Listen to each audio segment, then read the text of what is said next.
बिस्मिल्लाहिर्रहमानिर्रहीम। अस्सलाम student, welcome to my channel Sidra economics lecture. आज हम टॉपिक डिस्कस करने जा रहे हैं वो लॉ ऑफ रिटर्न का एक लॉ है, लॉ ऑफ कांस्टेंट रिटर्न। ठीक है, हमने इसके अजम्पशन करने हैं, it's assumption, it's schedule, it's diagram और एप्लीकेशन ऑफ द लॉ कि ये लॉ कहाँ पे अप्लाई होता है। तो देन हम फर्स्ट ऑफ ऑल देखते हैं इसकी definition. In a given state of technology, when the unit of variable factor are increased with the unit of other factor या fixed factor, the margin of productivity remain constant. मैंने अपनी पिछले lecture में define किया था law of increasing return. उसमें क्या था कि हम जब वेरिएबल फैक्टर को फिक्स फैक्टर के साथ लगाते हैं कि इंक्रीज़ करते हैं 1 यूनिट, तो क्या होता है आपकी मार्जिन प्रोडक्टिविटी इंक्रीज़ होती है। मार्जिन प्रोडक्टिविटी सिंपल अल्फाज में आप कहते हैं प्रोडक्शन जिसे कहते हैं। ठीक है, आपकी प्रोडक्शन क्या इंक्रीज़ हो, दैट मीन वो क्या increase, law of increasing return. जब आपकी क्या कहते हैं प्रोडक्टिविटी या प्रोडक्शन रिमेन कांस्टेंट, यानी कि पहले 1 यूनिट लगाया था 10 आई थी, देन आपने दूसरा यूनिट लगाया फिर भी कितनी आई 10 आई, दैट मीन ये क्या है कांस्टेंट रिटर्न है। तो constant law of constant return क्या है कि हमने given state of technology when the unit of variable factor, यानी कि एक वेरिएबल फैक्टर इंक्रीज करना है with the unit of other factor या फिक्स फैक्टर। यहाँ हमने सिर्फ वेरिएबल फैक्टर को इंक्रीज नहीं करना है, उसके साथ हमने फिक्स फैक्टर भी लगाना है। फिक्स फैक्टर कौन कौन से हमने पिछले वीडियो में एक्सप्लेन किया था, लैंड, और वैल्यूएबल फैक्टर कौन कौन से हैं, लेबर एंड कैपिटल। ठीक है, हमने फिक्स फैक्टर वेरिएबल फैक्टर के साथ फिक्स फैक्टर को लगाना है, इंक्रीज़ करना है। देन हमारी मार्जिन प्रोडक्टिविटी क्या होगी, रिमेन कांस्टेंट, यानी कि मार्जिन प्रोडक्टिविटी में कोई चेंज नहीं आएगा, पहले जितनी थी उतनी ही रहेगी। यानी कि फर्स्ट यूनिट से जितनी हमें प्रोडक्शन हुई, सेकेंड यूनिट से भी उतनी प्रोडक्शन होगी, थर्ड यूनिट से भी उतनी प्रोडक्शन होगी। हमारी प्रोडक्शन में कोई इंक्रीज़ नहीं होगा, उसकी कैपेसिटी क्या होगी उतनी ही रहेगी। ठीक है, उसके बाद हम इसके अजम्पशन की तरफ आते हैं। फर्स्ट अजम्पशन क्या है, फिक्स फैक्टर। हमने एज्यूम करना है, it is assume that least 1 factor of production is fixed. तो हमारा 1 फैक्टर ऑफ प्रोडक्शन क्या होना चाहिए, एटलीस्ट 1 फैक्टर ऑफ प्रोडक्शन क्या होना चाहिए, फिक्स होना चाहिए। तो फिक्स हमने क्या रखना है यहाँ पे, लैंड। ठीक है, देन हमारा सेकंड अजम्पशन क्या है, variable factors. Some factor are assume to be a variable. हमने कुछ फैक्टर को करना है, एज्यूम करना है कि वेरिएबल होता है। वेरिएबल होता है चेंज होना, यानी कि अगर हमने अपनी प्रोडक्शन इंक्रीज़ करनी है तो हमने उन फैक्टर को बढ़ा देना, अगर हमने प्रोडक्शन को डिक्रीज़ करना है तो हमने उन प्रोडक्शन क्या करना है, कम कर देना है, वो होता है वेरिएबल फैक्टर। लेकिन जो फिक्स फैक्टर होते हैं उनको हम चेंज नहीं कर सकते हैं। फॉर एग्जांपल, आपने किसी कंपनी में काम कर रहे हैं, सॉरी आपकी कोई कंपनी है, एक जगह भी बनी होती ना, ठीक है, वो लैंड क्या फिक्स है। लेकिन अगर आप अपनी चाह रहे हैं कि आपकी प्रोडक्शन इंक्रीज़ हो जाए, थोड़ी सी प्रोडक्शन इंक्रीज़ करना चाहते हैं, तो दैट मीन आप क्या करेंगे, अपनी कंपनी तो इंक्रीज़ करेंगे कि उनकी क्या करें, उन्हें बड़े कर देंगे कंपनी को। लेकिन आपने क्या करना है, लेबर और कैपिटल ज़्यादा लगा देना, जिसकी वजह से आपकी प्रोडक्शन ज़्यादा हो जाएगी। तो हमने वेरिएबल फैक्टर कौन कौन से रखने हैं, लेबर और कैपिटल। देन हमारा थर्ड असम्पशन है constant price of raw material. It assume that there is no increase in the price of raw material. हमने क्या असम्पशन यहाँ पे रखना है कि हमारी जितनी पहले थी रॉ मटेरियल की प्राइस उतनी ही अगली यूनिट में रहेगी। हमने इसमें क्या किया है कि डेफिनेशन में कि हम अगर 1 यूनिट वेरिएबल फैक्टर का लगाएं तो हमारी मार्जिन प्रोडक्टिविटी कांस्टेंट रहेगी। 1 यूनिट लगाएंगे तो यूनिट कौन सा, रॉ मटेरियल ही होता है। ठीक है, तो हमने एज्यूम क्या करना है यहाँ पे कि हमारे रॉ मटेरियल की प्राइस क्या रहे, कांस्टेंट रहे, कि पहले यूनिट जब हमने लगाया था तो तब जितनी थी रॉ मटेरियल की प्राइस अब भी उतनी रहे। अगर आपकी रॉ मटेरियल की प्राइस बढ़ जाए तो ऑटोमेटिकली आपकी क्या होगी, प्रोडक्शन डिक्रीज हो जाएगी, क्योंकि उतने ही अपने यूनिट लगाने हैं। देन फोर्थ इसका assumption है perfect elasticity of supply. The supply of variable factor for an industry should be perfectly elastic. यानी हमने क्या assume किया यहाँ पे कि हमारी जो इंडस्ट्री में वेरिएबल फैक्टर है वो इलास्टिसिटी है, परफेक्ट इलास्टिसिटी है। परफेक्ट इलास्टिसिटी मीन होता है कि जब आप इनको बढ़ाना चाहते हैं, इंक्रीज़ करना चाहते हैं प्रोडक्शन को, तो आप इजीली लेबर को भी ज़्यादा लगा सकते हैं कि आपके पास हो इतनी कैपेसिटी कि लेबर है, और कैपिटल यानी कि आपके पास इतना सरमाया, इतना पैसे हो कि आप कैपिटल को इंक्रीज़ कर सकें। इलास्टिसिटी होता है कि जितनी ज़रूरत हो उतनी आप इजीली यूज़ कर सकें, कि इजीली आपको मिल जाए, वो होता है इलास्टिसिटी। देन आता है होमोजीनियस। होमोजीनियस क्या है, are unit of value factor of production are equally efficient और होमोजीनियस। यानी कि अपने वेरिएबल फैक्टर लगाने हैं ना, वो इक्वली क्या हो, होम या इफेक्टिव या होमोजीनियस।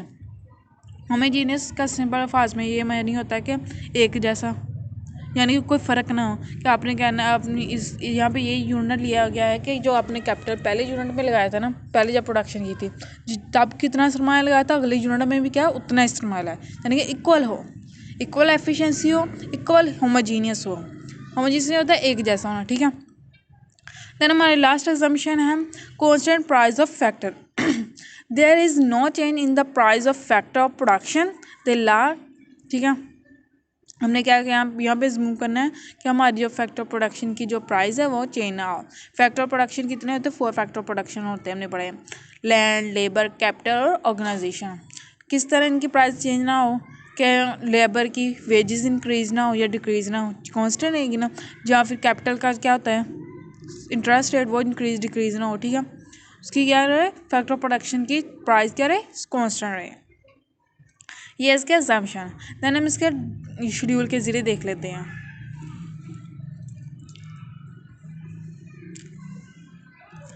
फिक्स फैक्टर हमने क्या कहा था, फिक्स फैक्टर एक रखना है, वो क्या था लैंड।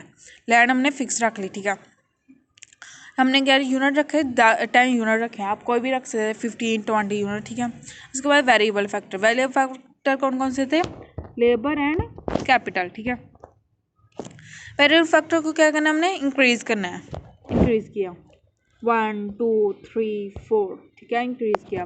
जब उन्होंने क्या कि हमारी unit of variable factor increase होगी लेकिन हमारी मार्जिन प्रोडक्टिविटी क्या होगी कांस्टेंट रहेगी। तो आप कोई भी ले ले पॉइंट, हमने यहाँ पे 8 लिया, आप कोई भी पॉइंट ले सकते हैं 8, हमने हमारी मार्जिन प्रोडक्टिविटी कांस्टेंट रहेगी। कौन जब क्या कहते हैं वेरिएबल फैक्टर के साथ इंक्रीज हो विद फिक्स फैक्टर तो हमारी मार्जिन प्रोडक्टिविटी क्या कांस्टेंट रहेगी। ये इसकी डेफिनेशन है, ठीक है। डेफिनेशन के अकॉर्डिंग हमने शेड्यूल बना लेना है। डेफिनेशन क्या थी कि वेरिएबल फैक्टर जब इंक्रीज हों विद फिक्स फैक्टर तो हमारी मार्जिन प्रोडक्टिविटी क्या रहेगी कांस्टेंट रहेगी, ठीक है। जिस तरह हमने बना लिया शेड्यूल। देन हमने टीपी बनाना है, टोटल प्रोडक्टिविटी। टोटल प्रोडक्टिविटी कैसे लिखते हैं, फर्स्ट एज इज 8, देन क्या करना है हमने इन दोनों को प्लस करना है, ये सेकंड वाला और ये फर्स्ट वाला, तो कितना होगा 16 और 8 24 और 8 32, ठीक है। टोटल प्रोडक्टिविटी पता चल गया कैसे बनी है। देन हमने इससे शेड्यूल में लेना है, शेड्यूल में क्या लेना है हमने वेरिएबल फैक्टर और मार्जिन प्रोडक्टिविटी का हमने शेड्यूल बनाना है, सॉरी डायग्राम बनानी है। डायग्राम में हमने एक्स एक्सिस पे क्या रखना है unit of capital and labour यानी कि वेरिएबल फैक्टर, और वाई एक्सिस पे मार्जिन प्रोडक्टिविटी यानी कि एमपी, ठीक है। हमारे कितने यूनिट है लेबर और कैपिटल के 4 तक, तो 1 की डिस्टेंस हमने 4 तक एक्सिस पे रख लिए। और हमारी क्या कहते हैं मार्जिन प्रोडक्टिविटी कितनी है 8 है, तो हमने 2 का डिफरेंस या 1 के जितने भी 5 का डिफरेंस 5 के हिसाब से मुश्किल बनेगा क्योंकि 5 के बाद क्या आ जाएगा 10 आ जाएगा, तो आप क्या कितना डिफरेंस रखेंगे 2 का डिफरेंस रखेंगे, ठीक है। देन हमने इन्हें ड्रा करना है, ड्रा कैसे करना है, फर्स्ट हमने देखना है लेबर एंड कैपिटल का फर्स्ट यूनिट पे कितनी मार्जिन प्रोडक्टिविटी 8, तो आपने क्या करना है यहाँ पे 1 पे 8, ठीक है। सेकंड क्या है, सेकंड पे भी 8, थर्ड पे भी 8 और 4 पे भी 8, सेकंड पे भी 8, थर्ड पे भी 8 और 4 पे भी 8। हमने जो चारों ऐसे करनी है ना वो हमने डॉटेड लाइन से ड्रॉ करनी है, ठीक है। डॉटेड लाइन के साथ ड्रॉ करने के बाद हमने क्या करते हैं ये उन सबको मिलाते हैं, तो हमने क्या करना है एक लाइन में इन्हें मिला देना, ठीक है। मिलाने के बाद इनको पॉइंट दे देनी है ABCD, ठीक है। आई थिंक आप समझ आ गया इसकी डायग्राम कैसे बनानी है। देन हमने इसे एक्सप्लेन कैसे करना है, तो आप एक सिंपल एक्सप्लेनेशन इसकी कर सकते हैं कि the unit of labour and capital are measure in on X axis while the margin productivity of this input on Y axis, ठीक है। We have taken ABCD point by joining this point we get the margin productivity curve of the constant return have zero scope of parallel to x axis, ठीक है। आपको English में नहीं समझ आ रही तो मैं उर्दू में बता देती हूँ, आप उर्दू में आपने सिंपल ये कहना कि हमने एक्स एक्सिस पे unit of labour and capital रखा है और वाई एक्सिस पे क्या रखा है मार्जिन प्रोडक्टिविटी, ठीक है। और हमने क्या बनाया है मार्जिन प्रोडक्टिविटी का जो कर्व बनाया है वो ज्वाइन करके बनाया, किसको ज्वाइन करके labour unit of labour and capital और मार्जिन प्रोडक्टिविटी को, ठीक है। इन दोनों के पॉइंट ज्वाइन करके बनाया है पॉइंट हमने ABCD, देन हमारा constant return law of constant return हमारा ग्राफ बन गया, ठीक है। लास्ट हमारा है application of law. Application of law, हमने पीछे जो वीडियो अपलोड की थी मैंने अपनी, law of constant increasing return, तो वह कहाँ पे भी लागू होता था इंडस्ट्री में। इंडस्ट्री में क्या होता है कि ह्यूमन की ज़्यादा एक्टिविटी इफेक्ट करती है। कि इंडस्ट्री में क्या होता है, इंसान की होती है एफिशिएंसी, इंसान अपने ऊपर होता है फैक्ट्री, अगर वो ज़्यादा प्रोडक्शन करना चाहता है तो वो ज़्यादा से ज़्यादा टाइम दे, ज़्यादा से ज़्यादा काम करे तो उनकी प्रोडक्शन क्या इंक्रीज़ हो जाएगी। वो क्या होता है, law of increasing return. Law of decreasing return किस पे डिपेंड करते हैं, एग्रीकल्चर पे। एग्रीकल्चर पे क्या होता है कि नेचुरल ज़्यादा होता है, कि कोई बारिशें ना हो तो दैन क्या होता है, आपकी प्रोडक्शन डिक्रीज़ हो जाती, कम हो जाती है। बारिशें ज़्यादा हो जाए फिर इफेक्ट होती है, अगर सिमथूर हो जाए तो दैन इफेक्ट होती है। तो क्या होता है, नेचर पे ज़्यादा डिपेंड करती है। लेकिन हमारा जो कॉन्स्टेंट रिटर्न है वो कहाँ पे अप्लाई होता है, बोथ फैक्टर, यानी कि वहाँ पे अप्लाई होता है, यहाँ पे इंसान का भी वो फैक्टर हो एज अ फैक्टर, और क्या नेचर भी, ठीक है। The law of applicable in those factor where human and nature factor play their role, यानी कि यहाँ पे नेचर भी और ह्यूमन भी दोनों फैक्टर रोल प्ले करते हो। For example, in blanket make industry, blanket होता है, ब्लैंकेट जिसे कहते हैं कि चादर ही कहते हैं ब्लैंकेट को, चादर बनाने वाली इंडस्ट्री। वहाँ पे क्या करना है, pure nature wool is used while the blanket and prepare in the present of human factor, यानी कि आपको उस बनानी है तो आपको क्या चाहिए नेचर के तौर पे, नेचर का कौन सा फैक्टर यूज़ होता है, वूल, ठीक है। और इंसान का किस तरह फैक्टर होता है कि इंसान वहाँ पे खड़ा होकर ही बनाता है ना, इंसान ही यूज़ करता है मशीनी वगैरह को, तो यानी कि दोनों को मिलके बनता है। देन हमारा सेकंड पॉइंट है role of labour. This law is more applicable in such sector where labour role is greater than the other factor of production, यानी कि उन्होंने क्या ये लॉ तब एप्लीकेबल होता है जब इंसान का यानी कि लेबर का ज़्यादा रोल हो अदर फैक्टर की निस्बत।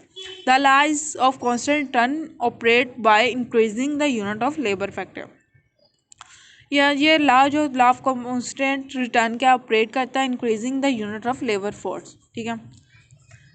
आई थिंक आपको समझ आ गया लॉ ऑफ कॉन्स्टेंट रिटर्न क्या है, इसके जम्पशन क्या है, इसके डायग्राम, शेड्यूल और application of law. Thank you so much, please subscribe my channel, like and share my video.